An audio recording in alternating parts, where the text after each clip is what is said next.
Good morning, student. How are you? I hope you will fine. Let us study next topic, that is work energy.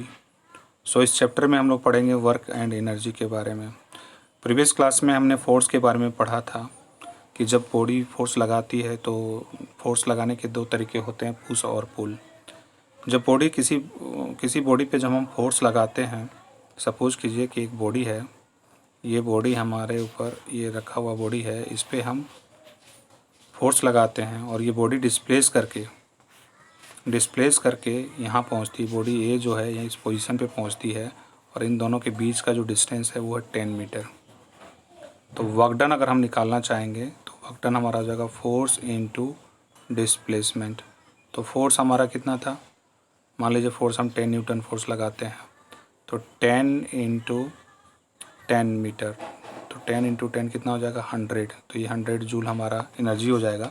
अगर इसके दूसरे unit की बात करें तो फोर्स का जो यूनिट होता है और मीटर का जो यूनिट होता है, दोनों को जब हम सॉल्व करेंगे तो वर्क डन का हमारा एक नया फोर्स निकल के आएगा।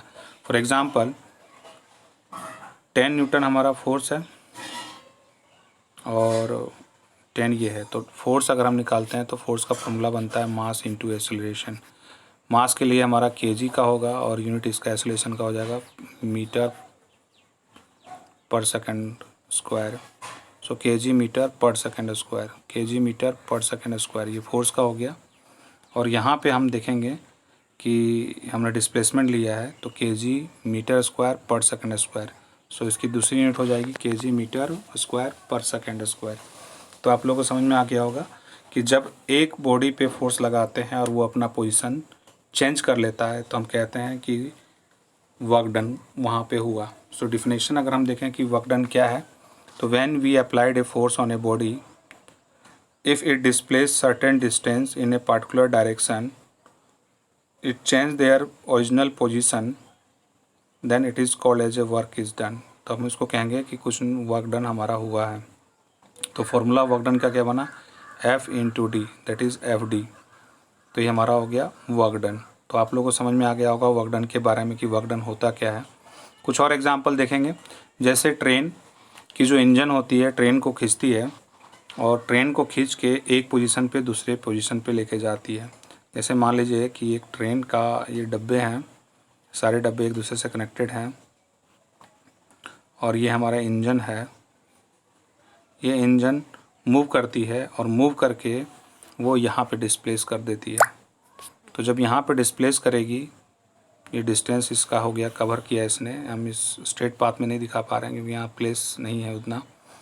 मान लीजिए कि ये डिस्टेंस उसने 10 मीटर किया और हर एक बोगी का मास जो था 10 केजी था, 10 केजी, 10 केजी, 10 केजी।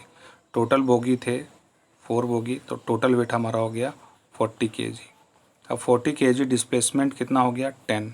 अब इस 40 केजी में मान के चलिए कि इस 40 केजी में हमारा वेट टोटल फोर्स यहाँ पे लग रहा था, वो लग रहा था 600 न्यूटन। इस बोगी को खींचने में हमको टोटल फोर्स कितना लगाना पड़ा, 600 न्यूटन।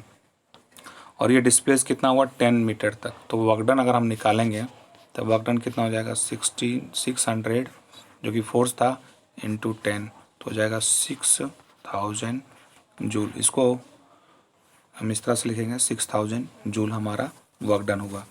तो देखा हमने कि जब बॉडी मूव कर रही है तो एक फोर्स एक्सर्ट कर रही है, फोर्स की वजह से डिस्प्लेसमेंट हो रहा है। तो फोर्स इनटू डिस्प्लेसमेंट का जो प्रोडक्ट होगा, फोर्स इनटू डिस्प्लेसमेंट का जो प्रोडक्ट होगा वो हमको वर्क डन करके निकाल के देगा। सो हमने यहाँ पे जो इंजन में जो टोटल वर्क डन हमने किया लगाया, जो वर्क डन हुई वो 6000 न्यूटन हुई।